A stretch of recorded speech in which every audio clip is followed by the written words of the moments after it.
I've been a xenosociological field observer for 11 years. In that time, I've watched a lot of alien faces register a lot of things. Surprise, alarm, the careful blankness of a species that doesn't show emotion in any wavelength I can read. I've learned to note the pauses, the posture shifts, the way a head turns 3 degrees left when something doesn't parse. Field observation is patience and documentation. You watch, you write down what you saw, you try not to assign your own categories to it. So it's strange, looking back, that I never thought to document myself. 7 years ago, I was attached to a compact diplomatic research delegation running a 2-week assessment of transit infrastructure at Station Vereskel. My role was peripheral. I sat in rooms, watched species interact, filed behavioral notation twice daily. I was not there to interact. I was there to observe. The compact's protocols were clear. Embedded observers maintain a minimal contact profile. You do not initiate. You do not engage in extended personal exchange. You are, as much as possible, furniture. On the 9th day, in the main transit corridor of the station's commercial ring, a junior compact attaché named Seveth Oral stopped me. I didn't know his name then.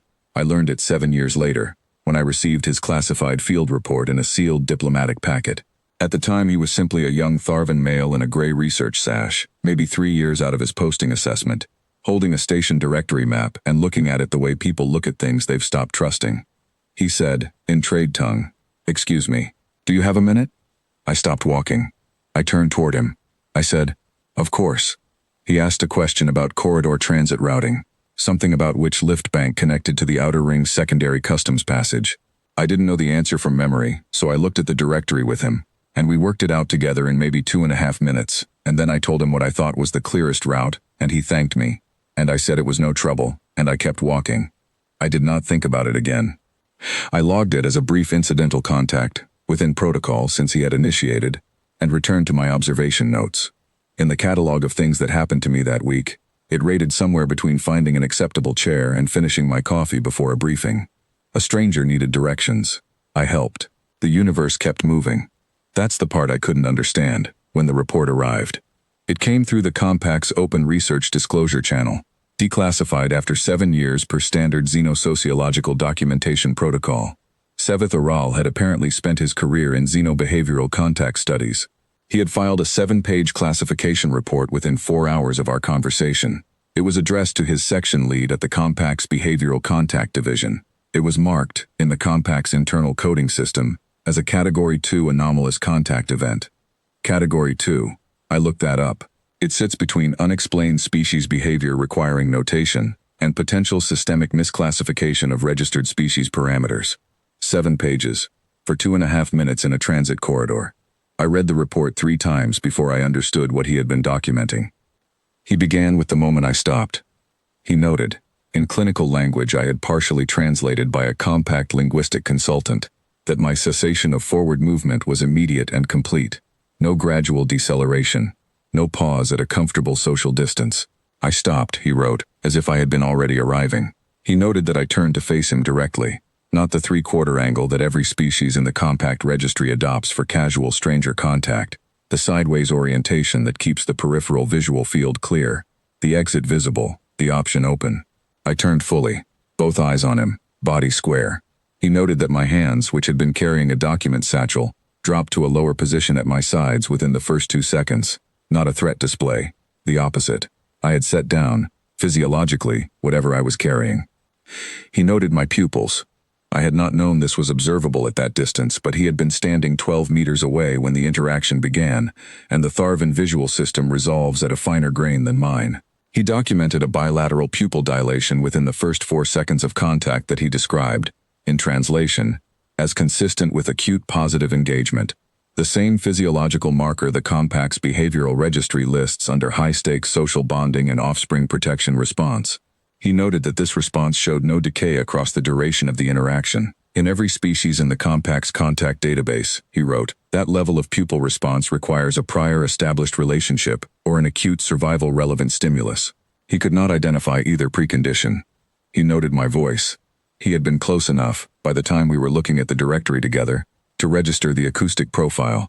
He documented what he described as a complete absence of threat assessment coloring, no elevation of vocal frequency at the upper register, no microcompression of breath interval, None of the subtle laryngeal signals that every bilateral social species produces when engaging with an unknown individual at close range.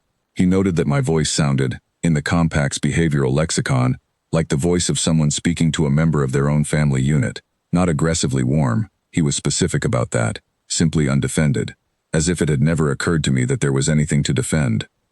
He noted the attention itself. This was the part that took me longest to understand, because it was the part he seemed to have had the most difficulty categorizing. He described the quality of my attention as non-instrumental.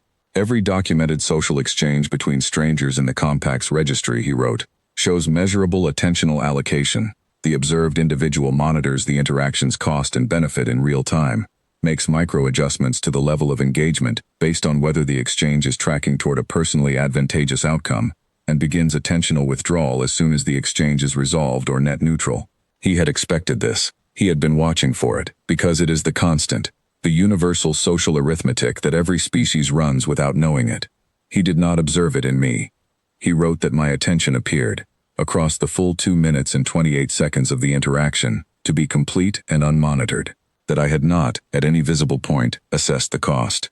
He noted that I looked at the directory when he pointed to it, and that when I looked up from the directory to explain the route to him, my eyes went to his face, not the quick confirmation glance of a stranger verifying a transaction complete, but a full look, the kind he documented as characteristic of species bonded at the level of primary social unit.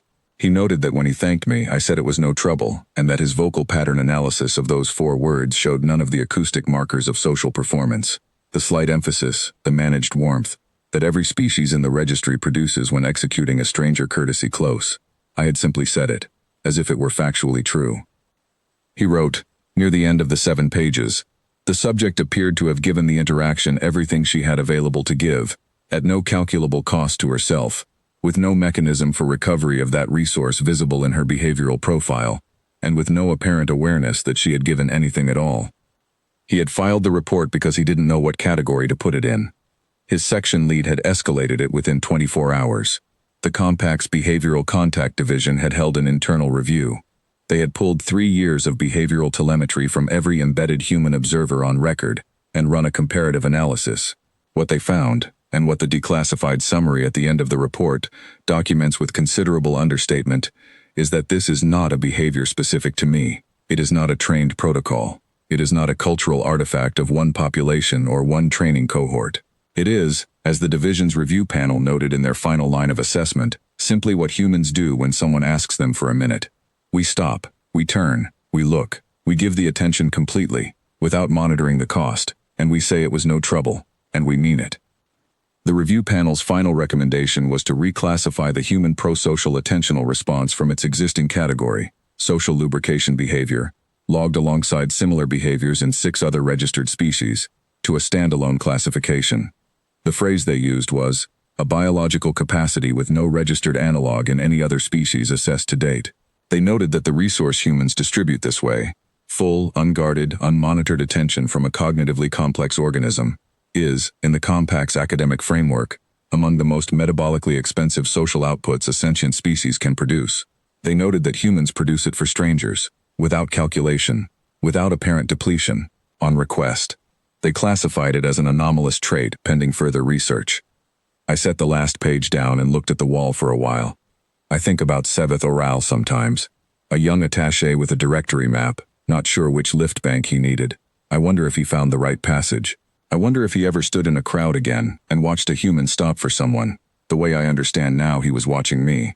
The way you watch something that shouldn't exist in the category you've built for the world, and you know immediately that the category is wrong, and you go home and write 7 pages because you don't know what else to do with it. He gave me the report. 7 years late, but he gave it. I suppose that's what it looks like from over there.